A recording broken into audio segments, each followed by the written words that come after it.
अस्सलाम वालेकुम। उम्मीद करता हूँ आप खैर आफियत से होंगे। आब ज़मज़म की तारीख़। खाना काबा से 20 मीटर की दूरी पर आब ज़मज़म का कुआं पाया जाता है। रोए ज़मीन पर इसे पानी का सबसे पुराना चश्मा करार दिया जाता है। ये पानी 5000 साल से भी ज़्यादा पुराना है। तारीख़ अल-ख़यात में बयान किया जाता है कि आब ज़मज़म का चश्मा हज़रत इब्राहीम अलैहिस्सलाम के बेटे हज़रत इस्माईल अलैहिस्सलाम की एड़ियाँ रगड़ने से फूटा। जब हज़रत इब्राहीम और हज़रत इस्माईल अलैहिस्सलाम ने अल्लाह के घर यानी मक्का की बुनियाद रखी तो इस वक्त ये पानी का चश्मा वहाँ पर मौजूद था।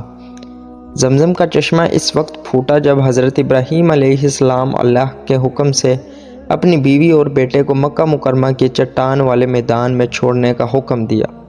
हज़रत इब्राहीम अलैहिस्सलाम की बीवी हज़रत हाजरा के पास जब खाना पीने का सामान ख़त्म हो गया तो पानी की तलाश में पहाड़ियों के बीच इन्होंने चक्कर लगाना शुरू कर दिए। इस दौरान जिब्राईल अलैहिस्सलाम तशरीफ़ लाए और अल्लाह के हुक्म से हज़रत इस्माईल अलैहिस्सलाम की एड़ियों के नीचे से पानी का एक चश्मा जारी कर दिया। यह देखकर हज़रत हाजरा खुश हुई और इस चश्मे से पानी लेकर अपने बेटे हज़रत इस्माईल को पिलाया और ख़ुद भी इस पानी को पीकर प्यास बुझाई।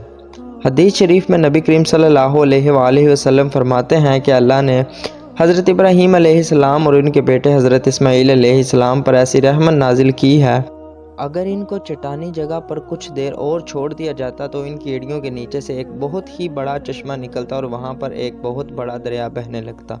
हज़रत इब्राहीम और हज़रत इस्माईल अलैहिस्सलाम की जब मक्का मुकरमा में आमद हुई तो ये बरकतों की सरज़मीन बन गई। जब हज़रत इब्राहीम अलैहिस्सलाम ने अल्लाह ताला के सबसे पहले घर की तामीर की तो इसकी अहमियत बहुत ज़्यादा बढ़ गई और मक्का मुकरमा अरब का तिजारती मरकज़ बन गया। वक्त के साथ कुछ साल के लिए ज़मज़म का पानी सूख गया था। हुजूर के दादा हज़रत अब्दुल मुत्तलिब ने ख्वाब देखा कि इसको कुएं को दोबारा खोदा जाए और जब इस कुएं को दोबारा खोदा गया तो इस कुएं से फिर पानी निकलने लगा और आज तक पानी का चश्मा जारी है। हज और उम्रा के लिए आने वाले लोग हर रोज़ इस पानी से इस्तेफ़ादा करते हैं। ज़मज़म के कुएं को महफूज रखने के लिए इसके इर्द गिर्द मजबूत अमारात बनाई गई। इसी के साथ आपको बोनस के तौर पर ज़मज़म के पानी के पीने के फ़ायदे भी बता देते हैं कि ज़मज़म पानी पीने से इंसान को क्या फ़ायदे पहुँचते हैं। ज़मज़म पीने वाला शख्स जो ख्वाहिश दिल में लेकर ज़मज़म पीता है, अल्लाह इसकी ख्वाहिश पूरी करता है। ज़मज़म पीने के लिए ही नहीं बल्कि खाने के काम भी आता है और हर बीमारी से शिफा देता है।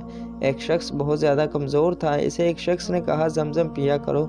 जब चंद हफ्तों बाद वो लौटा तो बिल्कुल तंदुरुस्त हो गया। पूछा क्या खाया है? वो बोला ज़मज़म पिया है। ज़मज़म पानी से हमारे जिस्म के अंदर के हिस्से तंदुरुस्त रहते हैं और सेहत में इजाफ़ा होता है। ज़मज़म में कैल्शियम और विटामिन बहुत ही भारी मिक़दार में पाया जाता है। ज़मज़म पानी से दिमाग और आंखें दोनों तरोताज़ा रहती हैं। ये थी आज